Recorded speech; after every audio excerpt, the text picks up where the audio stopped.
પથ્થર આખો હોય ને ત્યારે એની એટલી બધી કિંમત નથી આવતી, પણ એના નાના નાના ટુકડા કરવામાં આવે, ચીણી વડે એને છેદ પાડવામાં આવે, કંડારવામાં આવે અને એમાંથી સરસ મજાની મૂર્તિ તૈયાર થાય ને ત્યારે એની કિંમત હજારો અને લાખોમાં આવે છે.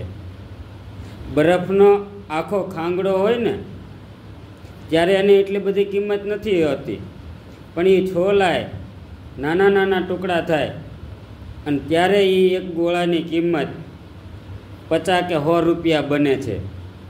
એમ મનુષ્યનું જીવન પણ એવું જ છે.